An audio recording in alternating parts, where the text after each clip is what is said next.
Hello guys and welcome to a short revision video on public goods. So for the HL class, this is because many of you couldn't attend due to isolation. So I'm just going to explain basically what we planned to discuss that day. We didn't get to cover it all in class either, but this more or less covers section 2.9. So what are public goods? The first, basic public goods, we cannot prevent people from consuming them. And if one person consumes them, they still exist for others to consume. That's a basic definition. So think about something like streetlights. If I pay for a streetlight on my street, I can't prevent other people from consuming them. So everyone on the street can consume it if the light's strong enough. And when I consume it, I don't diminish the benefit that someone else gets from it. So the whole idea about public goods is you can see how this here might cause a problem, because if I buy something and basically everyone else is benefiting from it, think about my incentives for paying for this. Why should I be the one to pay for it? And then if we all think the same as this, no one's going to end up getting the streetlights. We'll all feel like, well, hold on, why should I pay for the streetlight and everyone else get the benefit? And then the neighbor thinks the same, the other neighbor thinks the same, and then we end up with no streetlight. So a little bit more. So why is this a problem and a cause of market failure? Well, because a good can be enjoyed by anyone and no one can be excluded from enjoying the good, who will want to pay for it?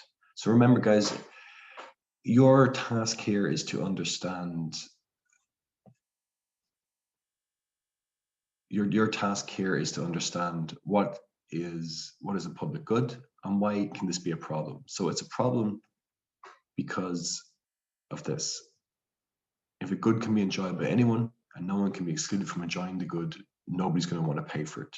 And why does this lead to market failure? Because remember, market failure is whenever the price mechanism fails to allocate resources efficiently. So there's no price we can put on this. We the normal pricing mechanism and supply equal demand and so on, this is not going to ensure we get a street light put up, because no one's going to want to pay for it, because basically they're saying, well, I mean, why should I pay for it? Everyone else is going to just get the benefit. And also if you go and say to your neighbors, hey, I saw you using the street light last night, can you pay me some money now? They'll just deny it and I won't pay you. So key thing about public good is it's really important to think about these characteristics here. When the good has been provided, you can't stop someone else consuming it. And also when you consume the good, you don't diminish the benefit someone else could get from it. So think about it like, say, an apple. If you buy the apple and you eat it, you stop other people from consuming it. If you eat the apple, then no one else can benefit from eating the apple. That's a private good.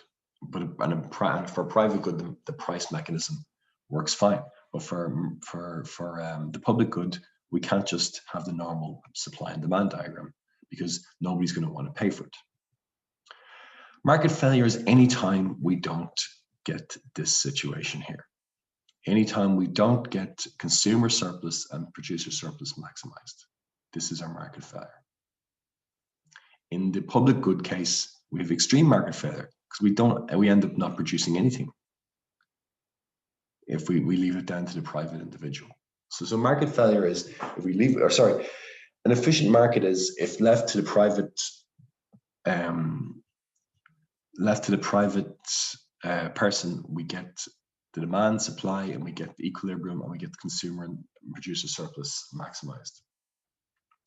We looked at cases where there's externalities, and the externalities meant that we weren't consuming at the right point. We were depending on whether the externality was positive or negative. We were under or over producing, or over or under consuming. With public goods is extreme case. With the public good, we end up producing nothing, even though we all want this good.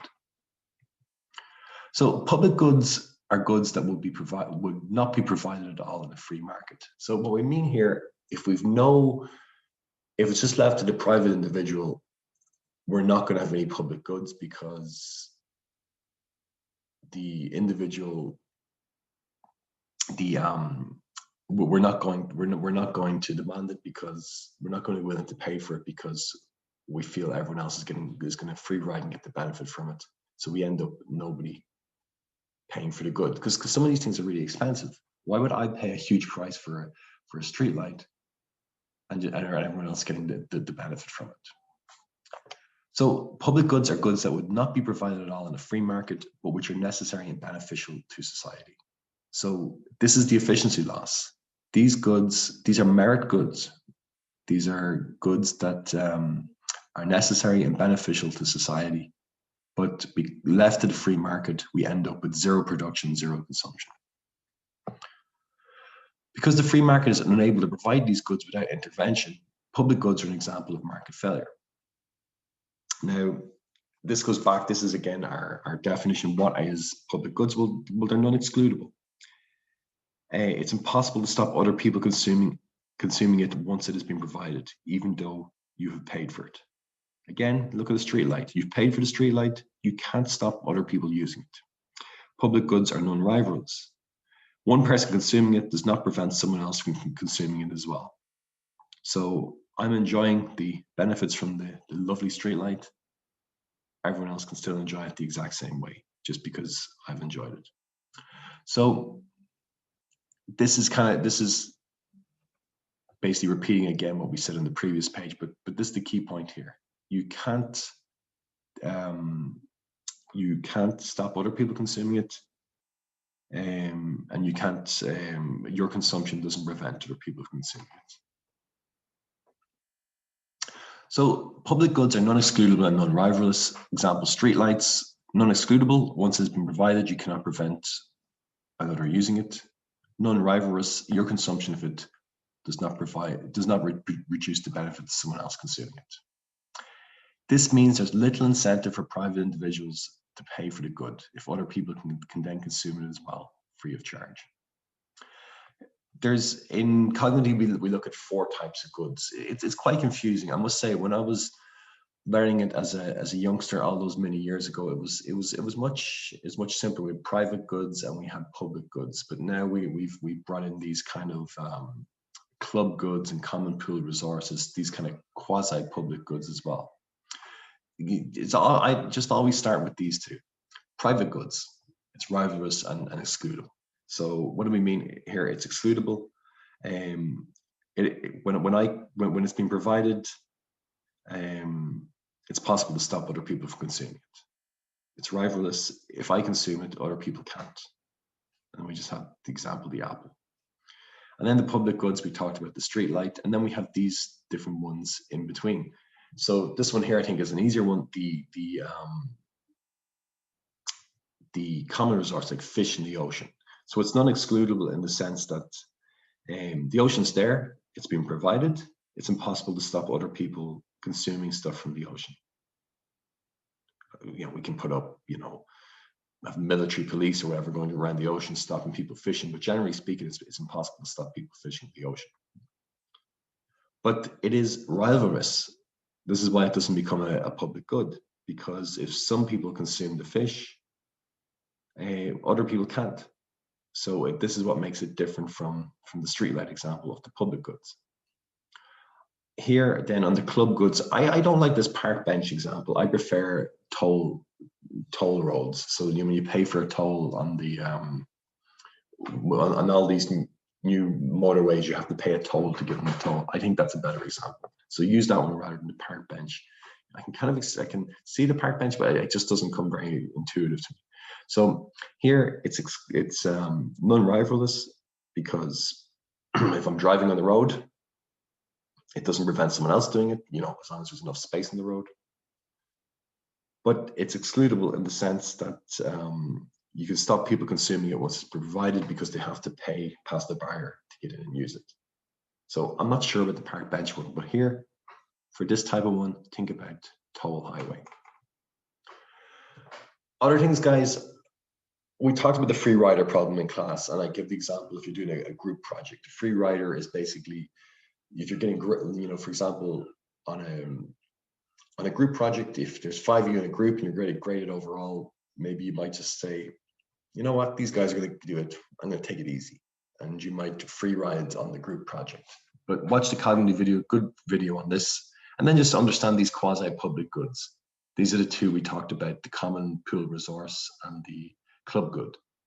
There's a little section in cognitive, have a read of that there as well. And then make sure you watch that video too.